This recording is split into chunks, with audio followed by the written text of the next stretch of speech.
Magandang umaga mga kabay. So ito naman po, meron po akong approve dito ngayon. 39073. In-estimate ko po ito nung 11/11/23. Ayan. Bali in-approve na po mga kabay dahil ang sira lang naman ay switch, tsaka plug, tapos cord. So tara mga kabay, samahan nyo po ako. So ito na mga kabay, natanggal ko na po yung screw, tapos kinabit ko na rin yung plug. Ayan. So bubuksan na natin mga kabay. Ayan.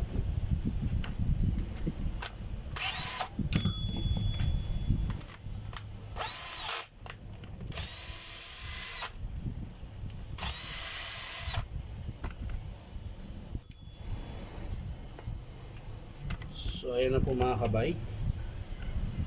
So ayan na mga kabay. Tatanggalin ko na po. Ayan.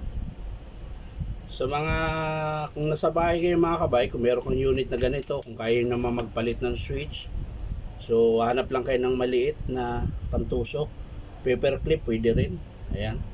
Tutusukin nyo lang po yan. Ayan. Tapos sabay hila. Ayan. Ganun lang po mga kabay. Ito, lilipat na lang natin yung capacitor niya mga kabay.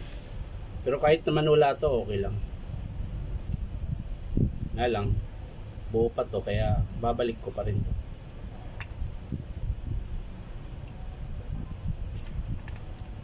So dito po yan yung capacitor mga kabay.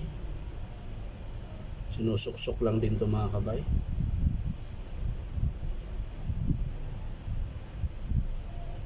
Ayan. Kabilaan yan mga kabay. So ganun din po ito mga kabay. Ayan, yung blue. Dito po yun. Tama ba? Blue. Hindi, dito pala.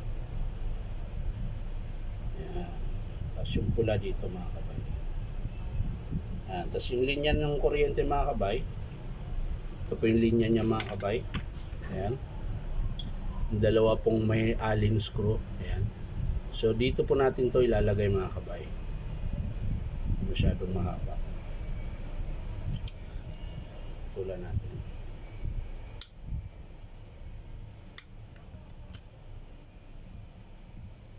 So yan, ganyan yan mga kabay. Hihigpitan natin ng allen. Ayan. Ka-allen screw kasi siya mga kabay. Yun. Tapos kabila din mga kabay. Ganun din po.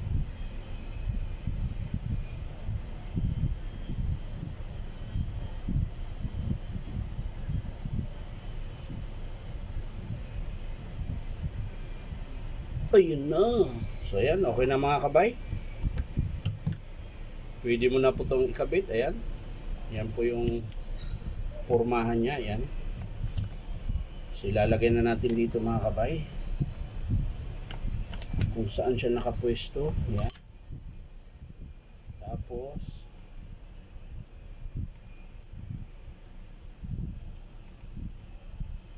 ayan.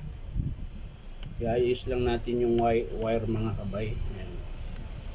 Para hindi siya hindi siya maipit.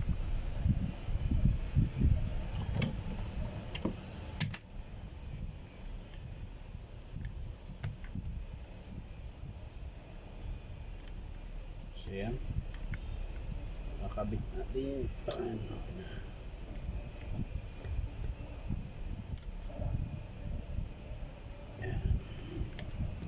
Tapos ito naman sa yan.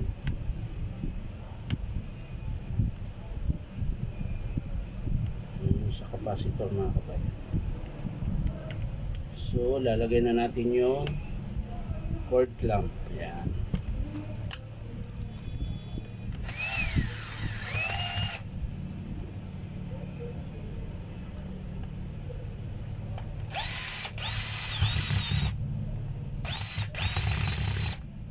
So yun na mga kabay, pwede na pong i-testing natin.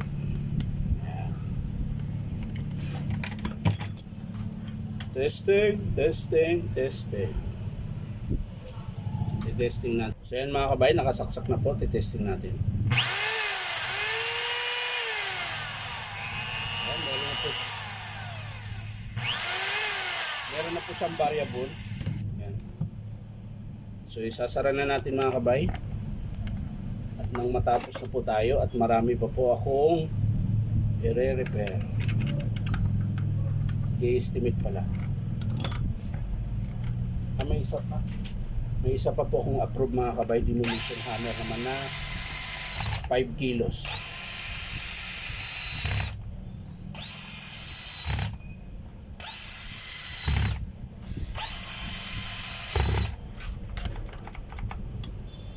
Testing natin ulit mga kabay. Siyempre, test din natin yung hammer kung gumagana.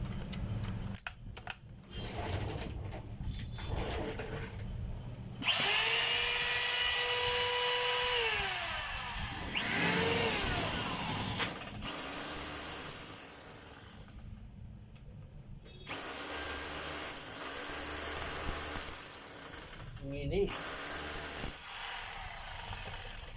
So yan mga kabay, okay na po. Ang pinalitan lang natin cord, tsaka switch, tsaka yung cord protector niya. Yan, wala na pong yung luma niya, wala na. So yan lang mga kabay, maraming salamat. At syempre, pakisubscribe nyo ako sa aking YouTube account na Inom Tabay. So maraming salamat. Bye-bye.